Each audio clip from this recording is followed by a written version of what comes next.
this music. This is crazy, crazy story. So I was a sophomore in high school. I was a starter on our basketball team. We only had 2 seniors that year. And because a lot of times, and there are, certain things that become standards or measures, predictors of things for a reason. Generally, the more seniors on a team that you have, it sort of predicts how successful your season's going to be, right? Because of the seniority, because of the experience. So the fact that we only had 2 seniors, and that one of them wasn't a starter. One of them wasn't a starter. In fact, she was like a reserve. But she was one of the greatest. Those 2 seniors were 2 of the greatest leaders to this day that I've ever had the opportunity to observe. And they were 17 years old when I was observing them acting in their leadership roles. It was brilliant. And I'll come back to describing that more specifically. But as I was saying, the fact that we only had 2 and that one of them wasn't even a key playing player, right? And that's key to note. Because that's the other thing. You don't just judge the number, but, and most people will look and say, well, they've got 2 seniors, but, one doesn't play, so really they only have 1. That's where that's the first mistake teams made right there. That's the first mistake you make right there by discounting especially this particular teammate of mine, because she, again, was an incredible example at 17 years old that I remember clear as day, still today. So no one could have predicted that we were going to go as far as we did. And it would turn out that that was our best year. We made it all the way to the Final Four. We were in Kellogg Arena in Battle Creek, first weekend of December. The game was December 3rd, I believe. One of the greatest tenures of my, experiences of my life was going through that playoff, because you just kept winning. And I was only 15 years old. I'm 15 years old, and we're it was so big. It was so big, because we just kept winning these games, and we were just innocent. Okay, we're getting one step closer to a state championship. This was a big deal. So we get to the Final Four that year. But as I come into this, right, I'm the starting point guard, and I didn't start starting until I think game 6 against Waterford Kettering, man. It was my first game, and I'll never forget. I went to go behind the back. I went to, as I'm dribbling, went to go behind the back, right in front of our bench, in my first game that I'm starting, at home, and it goes off my ass out of bounds. And I'm like, awesome.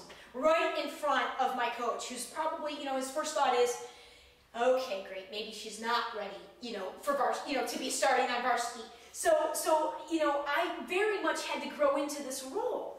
And the coach that played the greatest role was an assistant. Because as the head coach, Bob, but he's the head coach. He's got to really focus on the overall. That's why you have the assistants and the position coaches. So this particular Coach Lee, he was the freshman girls head coach.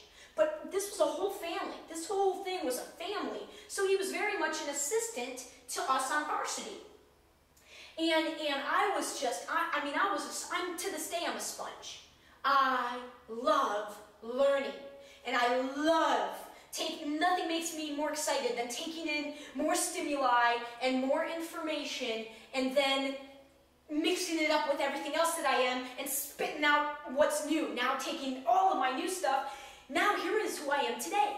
And I've never done this more than I'm doing at present. So I was a sponge. And this particular coach, he had helped me tremendously in the summertime leading up to this season with my shot. And because his shot was beautiful, man. And he helped me get the alignment. He was the first one I remember that talked to me about having your left hand follow through, your guide hand follow through as well. And more than anything, he helped me with my shot.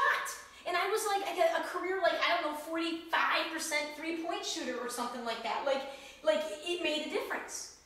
He took me aside, right It was before the playoffs, and he started to talk to me about visualization. He said, you need to get some music and like just sit and do something, take a bath, like do something and just zone in and just visualize. Visualize yourself shooting and making it, and visualize it going through the net. Visualize the perfect pass. Visualize your teammates making the basket. Visualize the game. So I go home, and I probably did it the first night he mentioned it. Like, I don't remember the specifics that closely for this part of it. But I found a tape, and all it said was, was we had Walkmans. I didn't have a CD player yet or anything. It was a Walkman. I found a tape downstairs where my mom had some tapes, because music wasn't played in our house. It was when we were younger, but as we got older, the TV, it wasn't like a lot of music. So we didn't have music all over the place, but I knew where the tapes were, and it just said piano. I'm like, okay, this will work. So I put it in, and this is the exact music it was. This is George Winston. And it's an album of his called Autumn. This is the music. I didn't know this was George Winston. All I knew it as a tape that said piano. And all I knew is that every day from that first time he told me, must have been mid-season sophomore year, till the end of my basketball career at Canton, before every game, I took a bath and I listened to this whole album. And that was my first experience with meditation and visualization. And the year I started that, we made it to the Final Four. So now fast forward. After high school, meditation and visualization, that never even entered though I don't think those words even left my mouth, including during my tenure as a Division I college basketball player. We never mentioned visualization. It was never talked about. It was never coached. It wasn't. So as soon as I left high school, the whole concepts of those things left me. They left me because that person, well, I guess it was 1 year after, because that person was out of my life by the time I was 19. And he was hugely influential in my life. But what I'm saying is from age 19 on, those things never entered my world again until I went home to heal in Michigan 3 years ago. So I go home.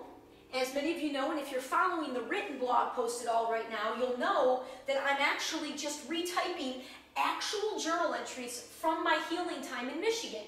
They're actual journal entries, and I talk about going to the library to begin to check out music, which I'd never done before. And I'm like, whoa, how can I not be doing this? This is like tons of free music. You just pop it in, and iTunes downloads it automatically. You're not even stealing it.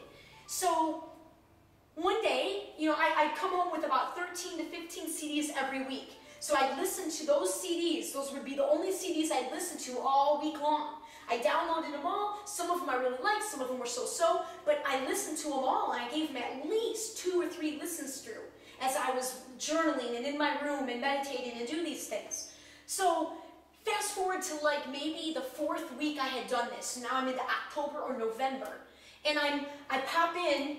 Again, George Winston doesn't mean anything to me at this point. Autumn, nothing means to me. All I know is that I've now worked my way through the world music section, and I'm now in the new age section at the Plymouth Dunninghoff Library, and I bring home, of many, this CD. I pop it in, I hop in my bed to do my journaling or whatever I do, and all of a sudden this starts playing. And I'm like, holy crap. And I knew it immediately, I knew it immediately, because I had listened to that tape like hundreds of times in the 3 years. And so, it was so intense. It was so intense because here I was back home, living, facing my demons head on, and living at home for the first time since I was that age, listening to that music, and it was, it was so surreal.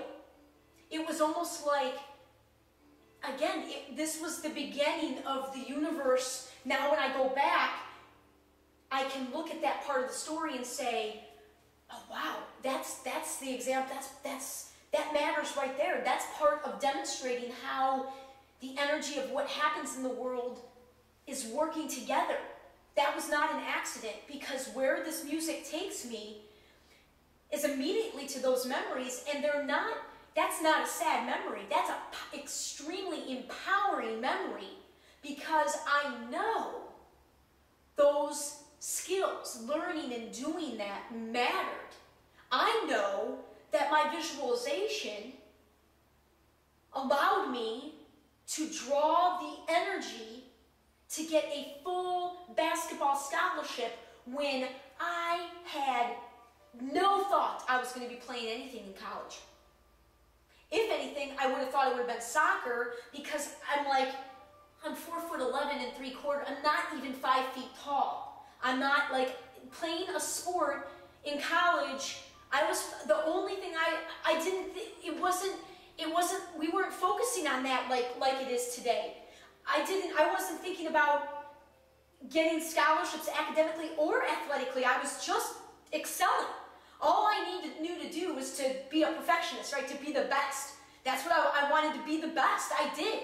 And it wasn't to be the best. It was because what was ingrained in me was, do the best you're capable of doing. You've been granted gifts. You owe it to the world to do the best that you are capable of doing. And so everything I did, I felt obligated to give it my best. Everything. Whether I was babysitting, delivering papers in my neighborhood, in the classroom, on the court, as a friend, in a job, it didn't matter. I only knew to bring my best. And so it wasn't to be the best. It was because my job is to do the best I can be, do the best I can. And so I wasn't expecting any scholarships. Yet, a full ride from a Division I school in a state all the way across the country falls in my lap. And the coach wasn't looking for me. He wasn't. He was in Chicago watching and recruiting another girl. And then in the story that he says, he said, your energy got my attention. He said, I saw you first play. He goes, I saw the end of your game or something. I can't remember actually. I think it was my playing that got his attention first. And then what sealed it was when he was in the elevator, apparently. He was in the elevator, and my teammates were in the elevator, and we were at this tournament in Chicago the summer before my senior year, and I had a bunch of orange juices, presumably for everybody else, because I don't know why I would have had 3 in my hand, but like I'm like, hold the elevator, and I don't know, I was being me, and this guy is in the elevator, and he just said that the whole exchange, whatever I did, that was it. He knew he had to recruit me. He said there was something that was just, you just knew with you. And I mean, I didn't even believe that was real until it took me until January of my freshman year in college to believe I was actually in Florida playing college basketball at a Division I level, and I was actually getting playing time when I first started. I was actually getting playing time. So, wow, look at this, the timing of it.